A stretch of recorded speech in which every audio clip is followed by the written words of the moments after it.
안녕하세요. 주식 분석하는 남자입니다. 2020년 10월 23일 즐거운 금요일 불금이죠? 네, 주식 하시는 분들 이번 주 즐겁지 않았을 겁니다. 지난주도 마찬가지고 2주째 거의 넋이 빠지게 하는 장세가 아니었나 생각이 듭니다. 제가 못해서라기보단 지금 어떻죠? 펀드 매니저들도 손절하고 그렇거든요. 그러니까 너무 주린이 여러분들 주식 처음 오래 해 보신 분들은 너무 낙담하지 마시고 또 좀 위안이 되실지 모르겠지만 이런 거를 또 경험으로 고통 삼아 또 나아간다고 보고 있습니다. 시장은 매일 열리고 시장은 연속적인 생물이라고 말씀드렸었는데요. 어, 그렇습니다. 오늘 표지를 좀 복잡하게 만든 것 같은데 제가 최근에 비밀의 숲 시즌 2를 정말 재밌게 봤습니다. 좀 내용이 어려운 것 같지만 결국 검찰과 경찰 서로 검경권에 대해서 수사권에 대해서 누가 가져가냐에 대한 싸움을 일으키면서도 서로 공조하는 세력이 한편 있는 반면 서로 한편인 서로 비리를 감추기 위한 그런 공범 그런 내용이었던 것 같아요. 안 보신 분들을 위해서 더 얘기하기는 좀 그렇고요. 이제 그 티저 정도 이 정도가 될 것 같습니다. 어쨌든 오늘 시장 코스피는 반등에 나섰고요. 장중 내내 흔들었지만 코스닥은 하락 마감을 했습니다. 코스닥 2주째 정말 심란하게 만들고 있습니다. 오늘 그 부분에 대해서 기간 수급 구체적으로 좀 검토를 했고요. 지금 현대차 얘기예요. 사실 이거는 기업이라는 건 기관은 뭐죠? 기관 계속 사모펀드든 투신이든 증권이든 이렇게 팔고 있는 기관들. 정부는 뭐죠? 지금 기재부잖아요. 기재부. 그죠? 여기에 청와대가 들어가야 되는지 모르겠는데 청와대 지금 어제 이 홍남기 부총리죠. 경제부총리 16만 2천 명이 지금 사인을 했더라고요. 11월 3일까지인데 아직 안 하신 분 일단 하시고 청와대에서 무슨 말이 나올지 저도 궁금합니다. 하지만 오늘 이런 말씀을 마지막에 드리려고 했는데 결론부터 말씀드리면 유동성과 저금리 일단 믿고 보자. 이겁니다. 시장은 망가지지 않았어요. 절대 시장 망가지지 않았고요. 체크를 해볼게요. 보면서 말씀드린 게 제일 낫잖아요. 시각적인 거. 일단은 지난주 코스닥 월요일 출발 873에서요. 833에 끝났습니다. 그리고 금주 주간 코스닥 833에서 잠깐 반등을 했을지 모르는데 809포인트로 결국 2주 동안 지금 한 70포인트 정도 내린 것 같아요. 70포인트. 그죠? 퍼센트지랑 한 9% 되나요? 800라인이면 9에서 8%. 그러니까 이러니까 종목이 15%에서 20%안 빠질 수가 없어요. 지수가 이 정도 빠졌는데 안 빠진 종목이 있죠. 있는데 가치주가 좀 올랐거나 배당주나 이런 것들이 올랐는데 지금 주린이들이 산 종목이 오른 경우는 거의 없다고 봅니다. 정말 이번 주 지난주에 이어서 수익이 나셨다 하신 분은 정말 잘하신 분 같아요. 단타를 치셨던 중장기 투자를 했던 원래 들고 있던 것들의 근데 수익률을 거의 제가 보기엔 9할에 뱉으시지 않았을까 생각이 듭니다. 자, 코스닥이 지난주보다 이번 주 더 심각했습니다. 왜냐? 지수는 사실 지난주에 저점이 803이었어요. 803. 이번 주였나요? 지난주였을 거예요. 반등이 그때 나왔고 근데 지수 저점보다 종목들 저점은 더 하했습니다. 그 이유가 뭐죠? 사모펀드, 투신, 연기금, 증권 차익거래, 현선물까지 기간이 2달 동안 던진 자금만 지금 7조 원입니다. 조금 이따 수급 직접 보여드릴 텐데요. 코스닥 120일선 오늘도 안 깨고 지키긴 했습니다. 근데 이게 깨지면 신용 반대 매매가 나와서 그래서 기대할 건 손바뀜이라고 어제 시황에서 말씀드린 것 같아요. 지금 서학개미들보다 불쌍한 동학개미들 정책의 탁상공론이라고 저는 보고 있고요. 이게 왜죠? 홍남기 부총리 주식 한 번 안 해봤답니다. 주식 한 번 안 해보고 지금 부동산 정책이 성공했습니까? 전세가, 월세가 엄청 오르고 있잖아요. 부동산 정책 더는 실패했다고 봅니다. 집값 잡으려다가 불난집에 더 초가집에 이제 불나게 한 거예요. 제가 보기엔. 저 포함 모든 투자가들 이러지도 저러지도 못하는 상황이라 보고요. 일부 펀드 매니저는 연초에 사신 펀드 매니저들 코스닥 벤처 이런 것들은 차익 실현을 했겠지만 손잡이도 꽤 나가지 않았을까 생각됩니다. 근데 사실상 주식을 여기서 그만두실 분은 이 채널을 보시지도 않겠지만 계속 주식 투자 어쨌든 우리는 경제적 자유와 시간적 자유를 얻으려고 주식하는 거 아닙니까? 그러면 지금 팔기엔 현금 확보는 늦은 상황이라고 보고 있습니다. 근데 아까 제가 결론이라고 말씀드렸는데 좀 포인트를 먼저 봤어요. 저금리와 유동성은 계속이에요. 제가 내일 주말에 미국의 이제 위험자산에 대한 그런 주식에 대한 위험 지표들을 한번 체크하는 한 달 만에 체크하는 것 같아요. 그때 연준의 AIT 정책 때 한번 체크해 드렸었거든요. 연준의 AIT 동영상 한번 제가 올린 거 있으면 평균 물가 목표제라고 영상 올린 게 있습니다. 보시면 좋을 것 같고요. 내일 주말에 그런 부분을 체크해서 왜 주식시장이 안 빠지고 왜 오를 수밖에 없는지 체크해 드릴 수 있도록 하겠습니다. 하지만 우리나라 시장은 특별하게 지금 코스닥 개별 종목 수급 이슈가 좀 문제가 되고 있는 건 다 아시는 내용이죠, 이제. 자, 볼게요. 9월 1일부터 볼까요? 10월 23일까지. 지금 개인이요, 거래소를 3조 8천억 샀고요. 코스닥은 4조 3천억. 얼마죠? 거의 8조 샀습니다. 8조. 이게 오늘 오후 1시 기준이에요. 좀 더 샀어요. 뭐 근데 그건 몇백억 차이라서 사실 비슷하다고 보면 되고, 외국인은 어땠죠? 거래소 좀 샀습니다. 근데 다른 거 팔고 삼성전자를 1조 넘게 샀으니까 이게 사실 의미는 그렇게 있지 않는 것 같아요.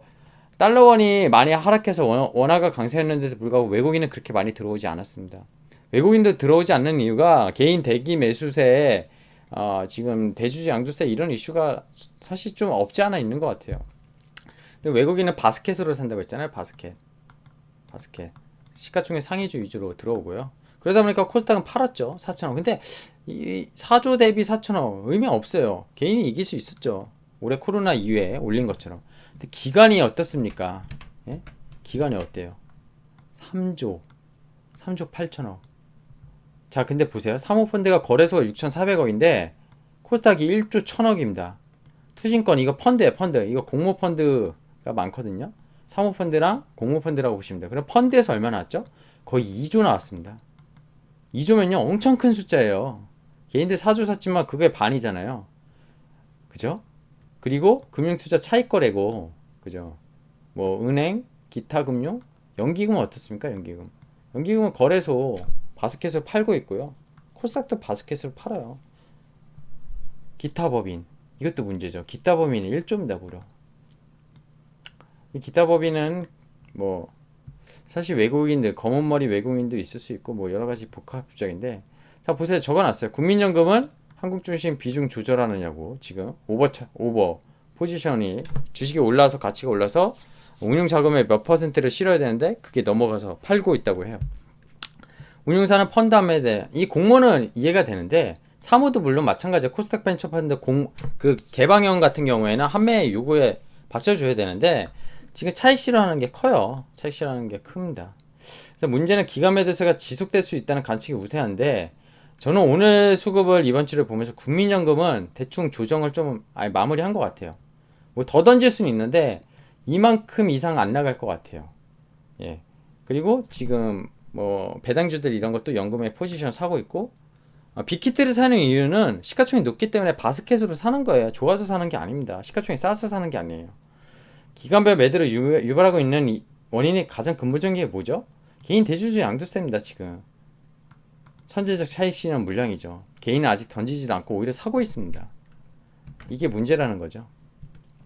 오늘 이런 아침에 보니까 또 제가 언론 뉴스를 이렇게 그냥 공개적으로 네이버 증권이나 뭐 다음증권 이런 데서 아니면 시장티커에 나오는 거 저는 안 봐요. 그냥 참조로 하는데, 금융지주, 보험주, 배당주 투자하라고 나왔더라고요. 왜냐? 성장주가 요새 너무 어렵고, 그죠? 코스닥이 어려우니까 오늘 신한지주 많이 올랐거든요. KB금융도 올랐고 포스코도 올랐어요. 포스코 오늘 실적 발표 있었는데 제가 보기엔 그렇게 좋지도 않아요. 연말이 가까워질수록 배당수익이 누린 기관별 현물 매수, 얘네는요 현선물 아까 차익거래하는 증권이나 이런 애들은 살 수 있어요. 근데 사모펀드가 이런 거 산다? 아니에요. 근데 연기금이 살 수 있죠. NH투자증권 노동길 연구원이 그렇게 말했는데, 배당 지급 시기가 어제 말씀드렸어요. 배당락이라 해서 배당락, 뭐 홍남기, 남기락 이거 설명하면서 어제 시장에서 말씀드렸는데, 어느 시점에 12월 라페일 전까지 이틀 결제를 앞두고 사면은 그 전날이 그 다음날이 배당락이라고 했잖아요. 그때까지 주식을 먼저 사는 거예요. 근데 그 지금 가치주들, 흔히 말하면 가치주는 뭐죠? PBR, 북밸류, 회사 청산가치보다 지금 싼 종목들이 많잖아요.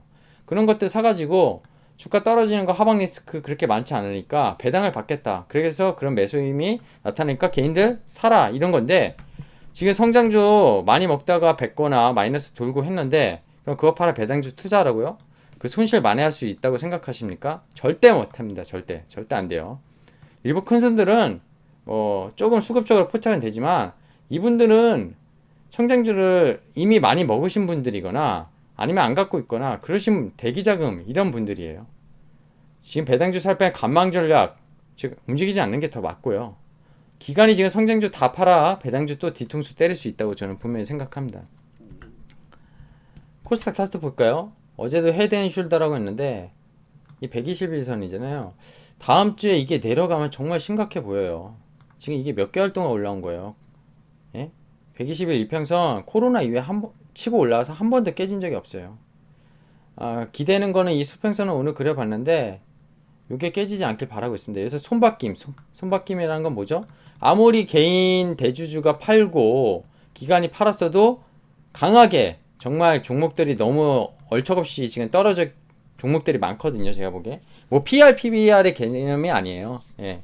성장이나 뭐 IT 이런 기업들도 실적으로 봤었을 때도 이 정도면 충분히 가격이 다 매력이 있어졌는데, 그랬을 때 강력 큰손이죠. 이게 큰손이 기관이 될 수도 있고 개인이 될 수도 있습니다. 근데 이 기관은 아까 공모펀드는 자금 없어요. 한매가 나오기 때문에. 사모펀드 쪽 또 자금이 들어오는 쪽은 들어오거든요. 걔네가 살 수도 있어요. 사모펀드 중에 현금 가지고 있는 펀드도 있고요. 운용력들이 정말 손바뀜을 많이 하면은 이 지지선 지키고 V자로 나올 수도 있습니다. 그래 헤드앤숄더가 깨지게 되죠. 근데 그게 아니면, 그래서 어제도 제가 방향은 지금 모르겠다는 거예요. 자, 이제 아까 저금리 유동성 말씀드렸는데 오늘 예탁금이 거래소 보니까 55조예요. 저희 나라. 이게 적습니까? 방탄소년단 때 물론 64조까지 갔지만 빅히트 청약할 때 그 전에 48조인가 그랬어요. 8월인가. 올라갔잖아요. 예탁금 올라갔어요. 대기자금 더 많아졌어요. 나스닥 차트 볼까요? 올해 9월 2일에 코스피 아마 연중 최고점 칠 때쯤이었어요. 12,000 찍고요. 이때 코로나 이전보다 더 높은 사상 최고가 찍었어요. 그래놓고 최근에 다시 올랐다가 좀 꺾였지만 12,000에서 11,500 퍼센트로 나누면은 한 3% 빠진 건가요? 이것도 제가 시황에서 계속 말씀드렸어요. 내일 이런 부분 미국 지표 체크할 때, 내일 동영상 올릴 때 미국 정확히 좀 분석을 해드리겠습니다. S&P 어떻죠? 3,588 역시 신고가 찍고요. 최근에 또 뭐 이걸 쌍봉이라고 얘기하시는 분도 있어요. 3봉우리가 2개고 이제 내려가는 거다. 근데 지금 보세요. 제가 보기엔 60일 이평선마저 깨진 적이 없어요. 여기 잠깐 내려왔었지만. 근데 오늘 거래소는 어떻죠? 거래소가 이렇게 가고 있어요. 거래소가 지금 얘랑 비슷해요. 예, 나스닥이나 S&P. 근데 코스닥 어땠죠? 코스닥 이렇게 됐잖아요. 그게 왜죠? 수급 문제예요. 수급. 개인 대주주 양도세 때문에 개인이 팔아서가 아니라 기관이 선빵을 때렸다는 겁니다. 그게 핵심이에요. HTS 보면서 오늘의 시황 마무리 드리겠습니다. 오늘 거래소는요, 이 빨간색이죠? 아침에 오전에 하락해서 흔들다가 올렸다가 그래도 플러스 내면서 마감했고요. 코스닥은 어땠죠? 오전 대비보단 상승해서 마감했지만 거의 갭은 차이가 없어요. 수급이 어땠죠? 개인이 한 900억까지 샀었던 것 같아요. 조금 팔았지만 오늘도 개인이 샀고요. 외국인이 그나마 들어와서 좀 오늘은 버텼다. 그래서 바이오주나 그동안 많이 빠진 종목들 일부는 반등에 나섰지만 여전히 불안한 그런 모습입니다. 왜죠? 오늘 코스닥 거래대금 8조에 8조. 매수 주체가 실종이에요. 실종. 기간 보십시오. 오늘도 1100억. 거래소는 2700억 개인이 팔았습니다. 이 거래소 삼성바이오나 뭐 이런 것들 있지 않습니까? 올해 카카오유 이런 것들 개인들이 좀 팔고 있는 것 같아요. 그런 대주주 좀 큰 종목들은 한 종목당 3억 이상 많이 갖고 있을 수 있잖아요. 코스닥은 그만큼 또 시가총액이 작으니까 상대적으로 퍼센테이지 덜 될 거예요. 근데 제가 뭐 홍남기가 얘기하는 것처럼 퍼센테이지가 적다고 시장에 부담 안 되는 게 아니에요. 다른 물량들이 먼저 나오고 그 물량 때문에 못 산다는 게 핵심이라는 겁니다. 그래서 어제 홍남기 부총리가 오늘일 거예요. 오늘 국감에서 대주주 영향 없다 시장에 이 말을 했거든요. 왜냐 퍼센티지가 1% 내외다. 3억 이상 대주주는 이게 문제가 아니잖아요. 이게 다른 거를 파생시키는 여파가 문제지. 그러니까 주식 투자 한 번도 안 해보신 분이 그런 정책 입법 자리에 있으면서 그런 말을 한다는 것 자체가 저는 매우 좀 아쉽습니다. 아쉬워요. 욕해봤자 사실 뭐 달라질 거 없는 지금 상황 같아요. 코스피 어땠죠? 60일선 지키고 아주 견조합니다. 근데 코스닥 어떻죠? 아까 보여드렸지만 이 라인이 지켜지긴 하지만 이 121선 깨지면 위태하다 보고 있습니다. 관심 종목들 보고 HTS 마무리하죠. 삼성전자, 하이닉스 오늘은 반등에 나섰고요. 그죠? LG학 어제 이어서 올랐고 현대차도 올랐고 아까 말씀드린 이 배당주 관련주들 그죠? 많이 올랐죠. 이거 그린리드도 나쁘진 않았던 것 같고요. 바이오 삼바가 좀 많이 빠졌어요. 시가총액 상위 중에 마이너스 3%. 그리고 많이 빠졌던 바이오 종목들이 일부 반등에 나서는 모습 보였지만 녹십자는 뭐 혈장 치료제나 뭐 지금 여러 가지 지금 그 이슈가 있잖아요. 오늘